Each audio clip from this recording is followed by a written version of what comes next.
Heredity and Opportunity. You are not barred from attaining greatness by heredity. No matter who or what your ancestors may have been, or how unlearned or lowly their station, the upward way is open for you.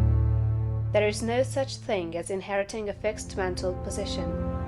No matter how small the mental capital we receive from our parents, it may be increased. No man is born incapable of growth. Heredity counts for something. We are born with subconscious mental tendencies, as for instance, a tendency to melancholy or cowardice, or to ill temper. But all these subconscious tendencies may be overcome. When the real man awakens and comes forth, he can throw them off very easily. Nothing of this kind need keep you down. If you have inherited undesirable mental tendencies, you can eliminate them and put desirable tendencies in their places. An inherited mental trait is a habit of thought of your father or mother impressed upon your subconscious mind. You can substitute the opposite impression by forming the opposite habit of thought. You can substitute a habit of cheerfulness for a tendency to despondency. You can overcome cowardice or ill temper. Heredity may count for something too. In an inherited conformation of the skull, there is something in phrenology, if not as much as its exponents claim. It is true that the different faculties are localized in the brain, and that the power of a faculty depends upon the number of active brain cells in its area. A faculty whose brain area is large is likely to act with more power than one whose cranial section is small. Hence, persons with certain conformations of the skull show talent as musicians, orators, mechanics, and so on. It has been argued from this that a man's cranial formation must, to a great extent, decide his station in life, but this is an error. It has been found that a small brain section, with many fine and active cells, gives as powerful expression to faculty as a larger brain with coarser cells.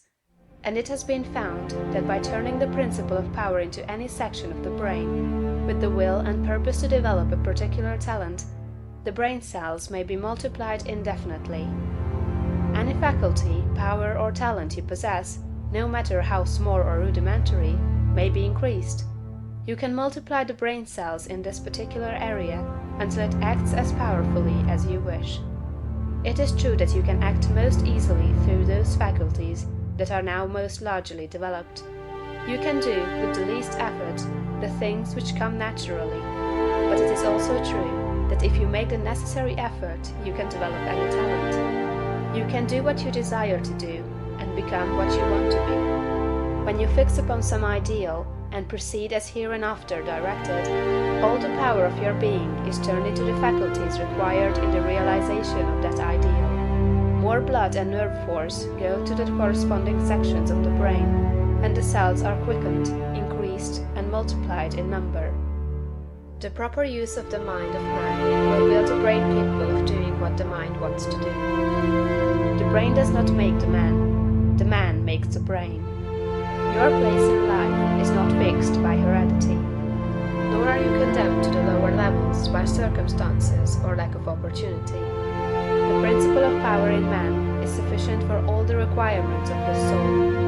No possible combination of circumstances can keep him down, if he makes his personal attitude right and determines to rise.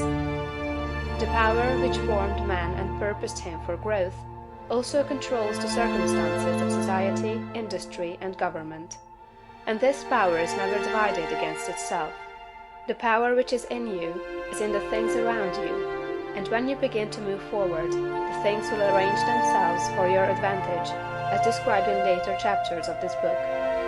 Man was formed for growth, and all things external were designed to promote his growth. No sooner does a man awaken his soul and enter on the advancing way, than he finds that not only is God for him, but nature, society, and his fellow men are for him also, and all things work together for his good if he obeys the law. Poverty is no bar to greatness, for poverty can always be removed. Martin Luther, as a child, sang in the streets for bread. Linnaeus, the naturalist, had only $40 with which to educate himself. He mended his own shoes, and often had to beg meals from his friends. Hugh Miller, apprenticed to a stonemason, began to study geology in a quarry. George Stephenson, inventor of the locomotive engine, and one of the greatest of civil engineers, was a coal miner, working in a mine, when he awakened and began to think. James Watt was a sickly child, and was not strong enough to be sent to school. Abraham Lincoln was a poor boy. In each of these cases, we see a principle of power in the man that lifts him above all opposition and adversity.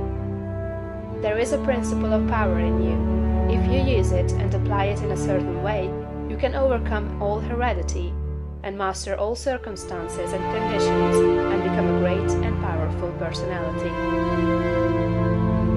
End of chapter 2.